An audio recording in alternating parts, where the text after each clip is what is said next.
आज की इस ऑडियो में मैं आपको मगध राज्य का उत्कर्ष, हर्यक वंश, शिशुनाग वंश और नंद वंश के बारे में बताऊंगा।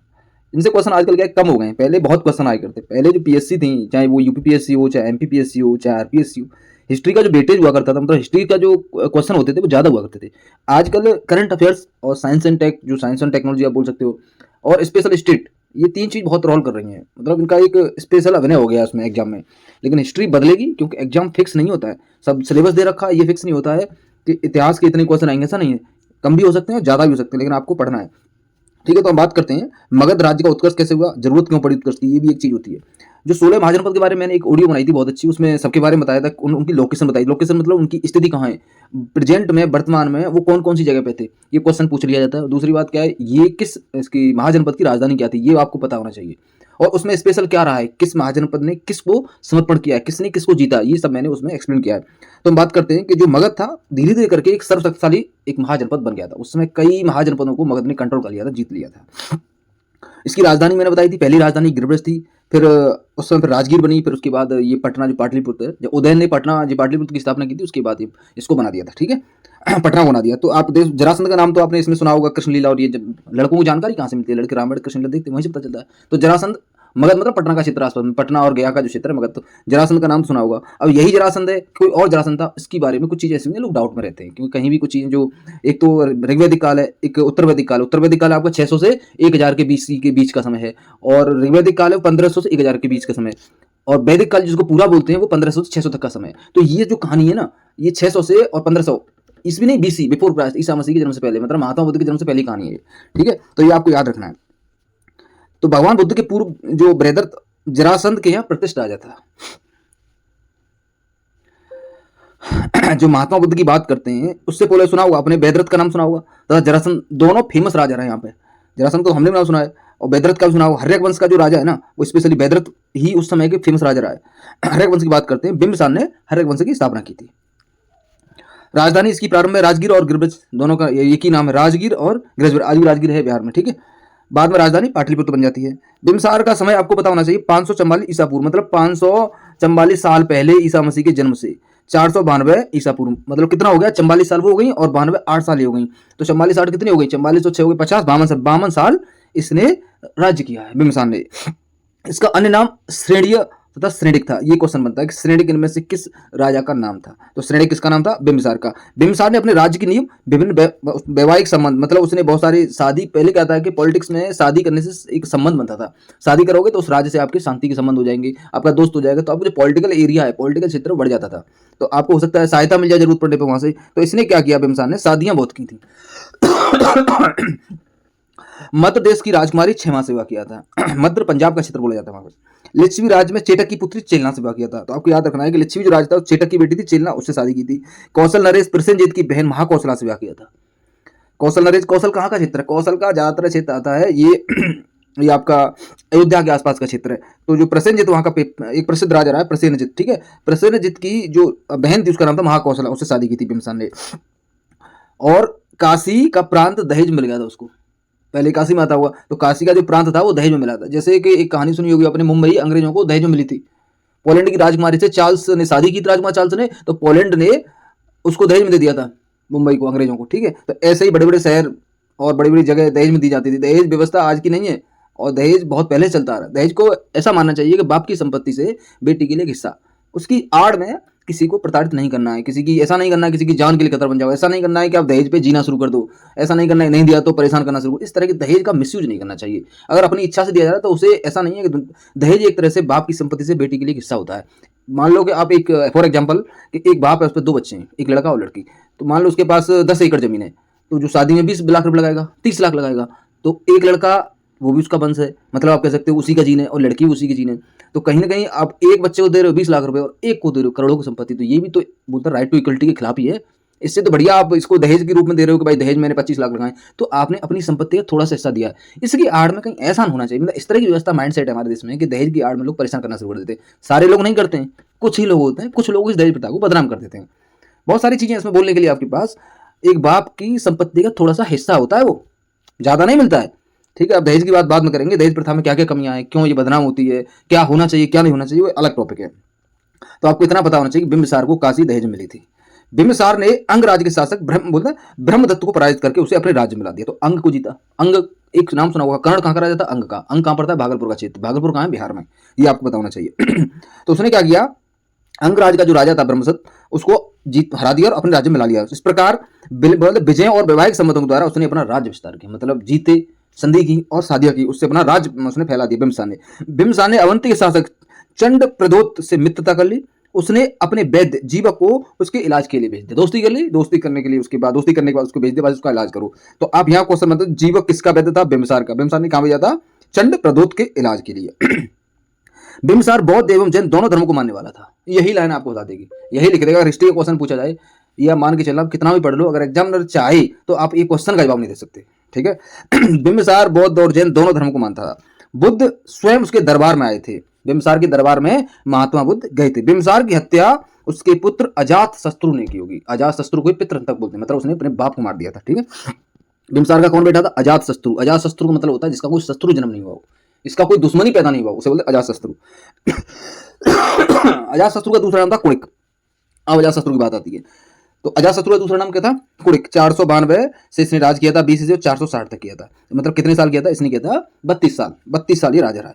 अजात शत्रु का कौशल नरेश प्रसेनजित से युद्ध हुआ। ये आपको पता होना चाहिए कि प्रसेनजित कौशल का राजा था, उससे अजात शत्रु की लड़ाई हुई है। लेकिन इसके बाप ने बिंबिसार ने प्रसेनजित की लड़की शादी की थी, महाकौशल बहन से शादी की। तो एक तरह से ये क्या हो गया? मामा हो गया। अजात शत्रु का मामा हो गया ना प्रसेनजित, तो मामा से इसने युद्ध किया है। प्रसेनजित की पराजय हुई, परंतु बाद में दोनों में समझौता हो गया। रिश्ते की बात है। ये लड़ाई दहेज के लिए हुई थी। मैं आपको बताऊंगा, मुझे ऐसा लग रहा है कुछ गांव नहीं दिए थे। अब इसमें आएगा तो मैं एक्सप्लेन करूंगा, लेकिन मैंने इतना पढ़ा है कि कुछ गांव नहीं दिए, दहेज के ऊपर ये लड़ाई हुई थी। प्रसेनजित की पराजय हुई, बाद में दोनों में समझौता हो गया। प्रसेनजित हरा दिया उसने। प्रसेनजित ने अपनी पुत्री बाजरा का विवाह अजात शत्रु के साथ कर दिया। देखो, पहले तो बहन की शादी हुई थी बिंबिसार से, अब प्रसेनजित ने अपनी लड़की की शादी कर दी बाजरा की। किससे कर दी? अजात शत्रु से। तो इस ये नहीं कह सकते कि पहले व्यवस्था अलग थी शादियों की। पहले राजतंत्र स्थापित करने के लिए, राज व्यवस्था स्थापित करने के लिए थोड़े से ऐसे नहीं कि मामा की लड़की है तो शादी नहीं करूंगा। उस समय दिखा रहा है कि मामा की लड़की है, उससे शादी दिखा रहा है इसमें। तो उस समय क्या स्थिति थी, कौन किसे शादी कर सकता है, ये चीजें कहीं फिक्स नहीं। आज की स्थिति अलग है, हर जगह अलग अलग है। भारत में भी जो वैवाहिक संबंध है ना, वो राज्य के हिसाब से भी अलग अलग है। कौन कहाँ शादी कर सकता है, यूपी में कहाँ होती है, बिहार में कहाँ होती है, कौन किस्म का, वो उनकी पर्सनल कस्टम्स, उनकी रीति रिवाज है। ठीक है। अजातशत्रु का लिच्छवियों से युद्ध हुआ। अजातशत्रु की लड़ाई लिच्छवियों से हुई। अपने कूटनीति मंत्री वत्सकार की सहायता से उसने लिच्छवियों पर विजय प्राप्त की। अजातशत्रु ने प्रसेनजित को हराया, अजातशत्रु ने लिच्छवियों को हराया। इस तरह काशी और वैशाली दोनों मगध राज्य के अंग बन गए। तो उसने काशी को भी जीत लिया और वैशाली को जीत लिया, दोनों मगध के हिस्से हो गए। अजातशत्रु के समय ही प्रथम बौद्ध संगति का आयोजन हुआ था। एक इसका वो है, अजातशत्रु के समय पर पहली बौद्ध संगति हुई थी, उसका टाइम आपको पता होना चाहिए। अजातशत्रु की हत्या उदयन, देखो अजातशत्रु ने अपने बाप को मारा था। अजातशत्रु की हत्या उदयन या उदयभद्र ने कर दी थी। तो उदयन ने अजातशत्रु को मार दिया था। उदयन का टाइम क्या है? उदयन जो राजा बना है 460 BC से 444, 460 BC टू 444 BC आप बोल सकते हैं इसको। तो कितने दिन राजा रहा है? 20 साल, 20 अच्छा 24 साल इसने उदयन ने राज किया।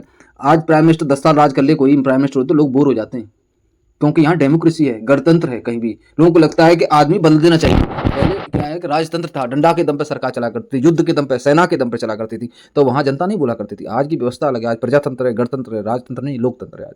तो लोगों के हिसाब से होता है, सब बोलते हैं लोकतंत्र, लोग के हिसाब से, लोगों के हिसाब से होता है। ठीक है, तो हम बात करते हैं उदयन की।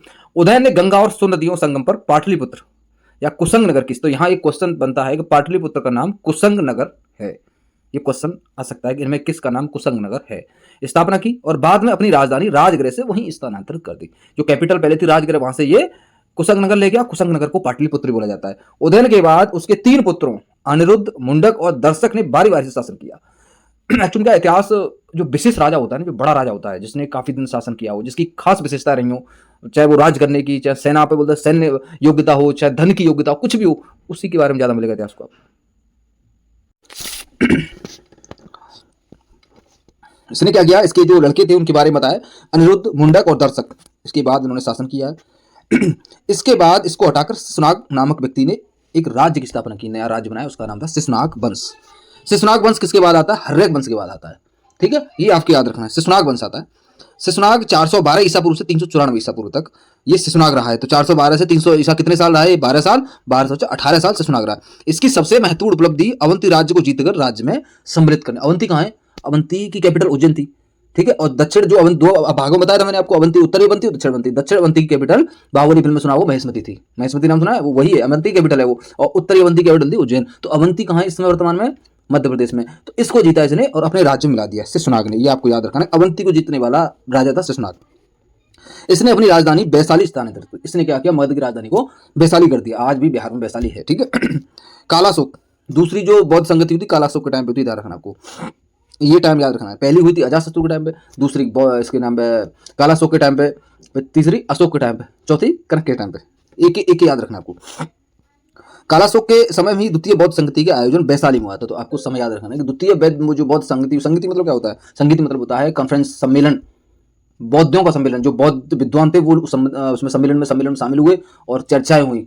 धर्म की समस्याओं को बोलते हैं, धर्म में जो समस्याएं होती हैं उनको निपटान करने के लिए लोग अपने अपने विचार प्रस्तुत करते हैं कि यहाँ ये समस्या है, धर्म का प्रचार करते हैं, अच्छी बातों का प्रसारण करते हैं, फैलते हैं। तो ये सारी चीज़ें सम्मेलन में की जाती हैं। तो दूसरी हुई थी कालाशोक के टाइम पे। इसने अपनी राजधानी को वैशाली से पाटलिपुत्र स्थानांतरित, फिर इसने अपनी जैसे हुई तो पहली तो सुना होगा आपने, इसने क्या किया था, वैशाली बनाया, फिर वैशाली से पाटलिपुत्र पटना, पाटलिपुत्र कुशंगनगर एक नाम और है, याद रखना है। इस प्रकार पाटलिपुत्र मगध राज्य की स्थायी राजधानी बन गई। तो यहाँ यही क्वेश्चन बनता है, कालाशोक के समय में पाटलिपुत्र मगध राज्य की स्थायी राजधानी बनी थी। यही एक लाइन आपके लिए बहुत अच्छी होनी चाहिए, याद रखना है आपको। नंद वंश की बात करते हैं हम। नंद वंश कहानियां तो सब सुन लेते हैं क्योंकि टीवी पे आ जाती है ना, जो टीवी देख लेता है वो कहानी सुन लेते हैं। लेकिन जब आप एग्जाम देने जाओगे तो वहाँ पर टीवी वाला काम नहीं होता है।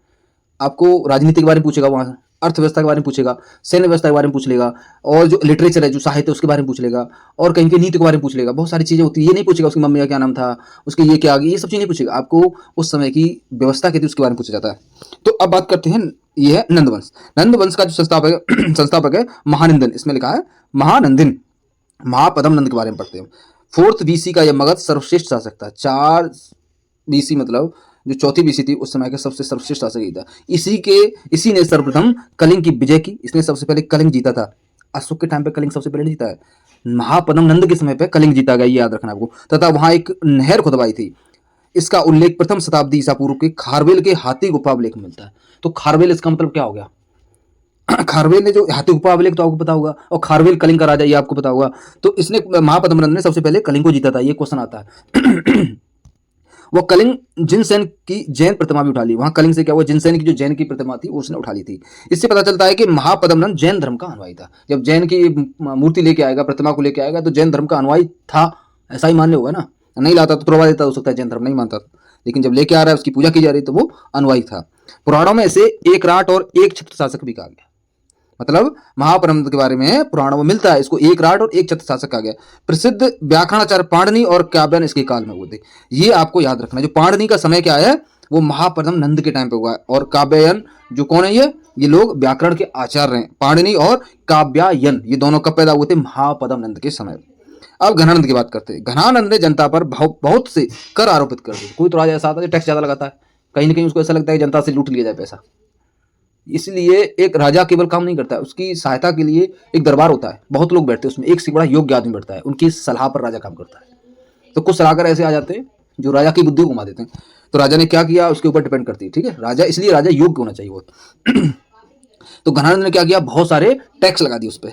इससे जनता असंतुष्ट थी। इसका मतलब जनता दुखित हो जाएगी, जनता से पैसा ले जाएगा। इसी के शासनकाल में उत्तर पश्चिमी भारत पर सिकंदर का आक्रमण हुआ। तो आपको यहाँ क्वेश्चन बोलते ना, महापद्म नंद नहीं था उस समय जब सिकंदर ने आक्रमण किया था, तो मगध का राजा था घनानंद। लेकिन वो ब्यास नदी तट तक, या मतलब आपको याद रखना, सिकंदर कहाँ आया था? ब्यास नदी के तट तक आया था वो। तो उसके बाद वो वापस लौट गया, मगध तक नहीं आया था, ब्यास नदी तक आया था। झेलम के किनारे था वो, हाइड स्पीड का युद्ध हुआ था। उसके बाद वो ब्यास तक आया था, ब्यास के आगे नहीं आ पाया, वो वहां से वापस चला गया था। घनानंद के दरबार में तक्षशिला का आचार्य विष्णुगुप्त आया था।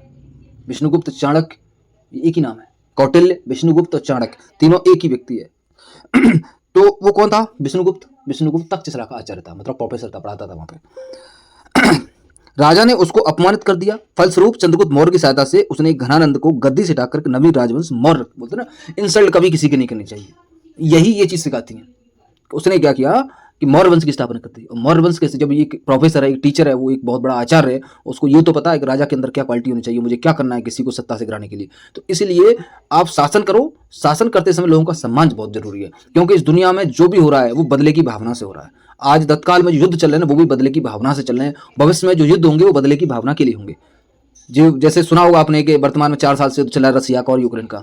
यूक्रेन को ऐसा लगा था कि कुछ दिन में ही रसिया को ऐसा लगा था कि यूक्रेन को 2-4 दिन में कंट्रोल कर दूंगा, मैं जीत लूंगा, लेकिन यूक्रेन को सपोर्ट मिल गया बहुत ज़्यादा और यूक्रेन हारा नहीं। अब तो रसिया की इज्जत हो रही है, कहाँ, अब रसिया की इज्जत तो गई, अब बेइज्जती हो रही है कि ऐसा कैसे हो गया कि रसिया इसको यूक्रेन को नहीं हरा पाया। तो अब वो अपनी इज्जत के लिए लड़ा है कि यार ऐसा नहीं हो सकता है कि रसिया इतना बड़ा देश, इतना पावरफुल देश, जो दुनिया के देश से डरते हैं, अमेरिका उससे डरता है, अमेरिका आमने सामने की टक्कर नहीं करना चाहता है, वो यूक्रेन को नहीं जीत पाया। ये फिर आगे की लड़ाई सीधी सीधी बेइज्जती की हुई कि उसमें रसिया की इंसल्ट हुई है। तो ये सब जो लड़ाई है ना दुनिया में, सिर्फ इंसल्ट के लिए हुई है। किसी भी युद्ध को पढ़ लेना, राजनीतिक कारण से ज़्यादा उसमें इंसल्ट देखी गई है। तो हम बात करते हैं, तो राजा की सहायता, उसने अपमान कर दिया, इंसल्ट कर दी, तो उसने योग्य आदमी है, एक राजा बना दिया चंद्रगुप्त मौर्य। तो मौर्य वंश की स्थापना वास्तविक किसने की थी? राजा तो चंद्रगुप्त मौर्य था, लेकिन वो सब पूरा प्लान तो विष्णुगुप्त का था, कौटिल्य का था, जिसको चाणक्य बोलते हैं। अब विदेशी आक्रमण की बात करते हैं। भारत पर ईरान या फारसी जो हकमनी ने आक्रमण किया था, मैंने ऑलरेडी आपको बता दिया है। आज की वीडियो इतनी काफ़ी है यार।